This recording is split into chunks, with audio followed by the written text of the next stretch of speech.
I certainly have. It's morning already here, 7:20 in the morning, Aaron, and good morning from Kuwait City. It's a very windy and chilly morning here in Kuwait City. I already have the morning papers for you.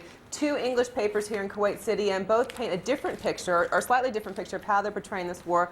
First, let's look at the Kuwait Times. The headline here, Baghdad burns by night. That's the headline, but the picture shows Iraqi soldiers surrendering to American troops. So that's the Kuwaiti Times. Let's take a look now at the Arab Times.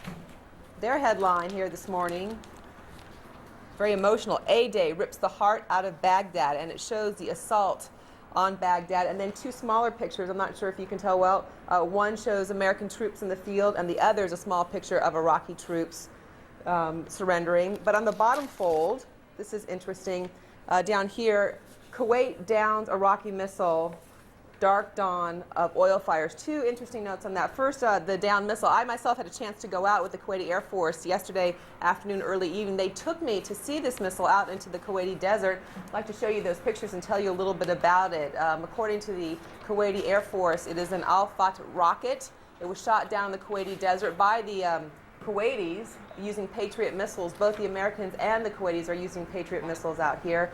One of 10 Iraqi missiles that had been fired on Kuwait at that point. There were no chemical or biological agents on board this. It's like a Frog 7, legal for Iraq to have, but not legal under UN guidelines to shoot at civilian populations. And indeed, this was shot very near a military installation, but it was near a civilian population. The Kuwaiti Air Force asking us not to say more about where that missile landed because they're trying not to give the Iraqis information if they need to aim a little to the left, a little to the right.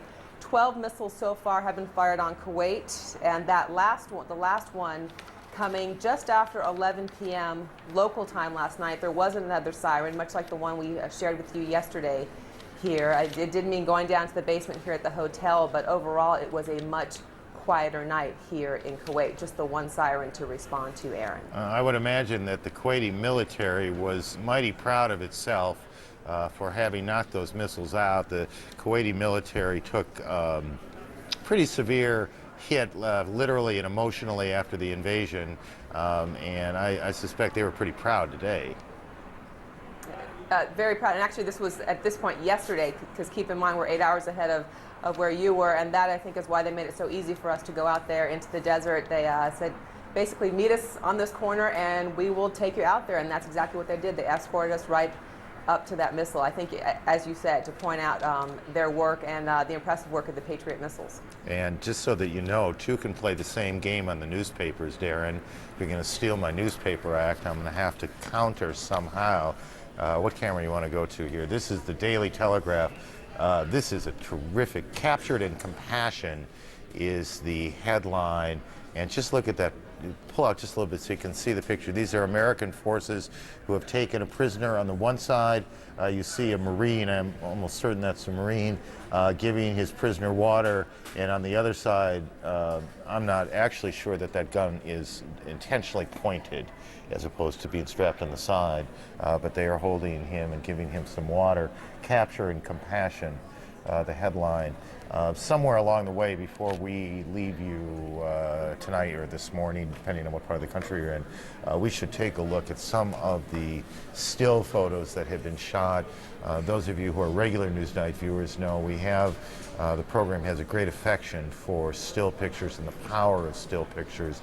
We saw today some absolutely spectacular, gripping, powerful shots that Associated Press photographers in the region had shot, and as we go along and we get some time, we'll try and bring that to you. If Darren is still there, Darren, is the city, is Kuwait a city now that this air attack has been launched? Did they, last night, was that the television viewing, primetime viewing in Kuwait, the air attack on Baghdad, their arch enemy, the much hated enemy across the border 400 so miles away? It was about 8 p.m. Local time that we saw it here in Kuwait City, so you know that people were gathered around their television sets. Interesting, another item from today's paper, if we can steal your paper act one more time, Aaron. Kuwait, though, actually trying to make an effort to get back to normal. This is the equivalent of Monday morning here, since the weekend is Thursday, Friday. They're encouraging people to go back to work today, but they've given, if you can zoom in here, it's a week's off for women. They're giving the week off for women employees, as long as they're not essential emergency employees, to take the week off if they don't feel comfortable going to work. But what they're really trying to stress here is that more than 100,000 Kuwaiti employees from different governmental sectors will be heading back to work today. They're really trying to test what they call the public authority of civil defense. They want to prove that even in this environment, Kuwait can continue to function.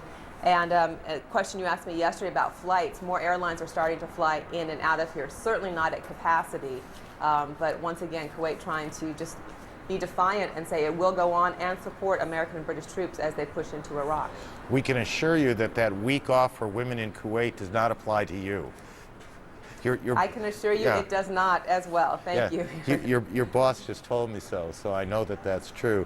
Thank you, Darren. We'll be hearing from you a lot still tonight. The next time you'll probably do a whip, and then you'll steal just about everything I have.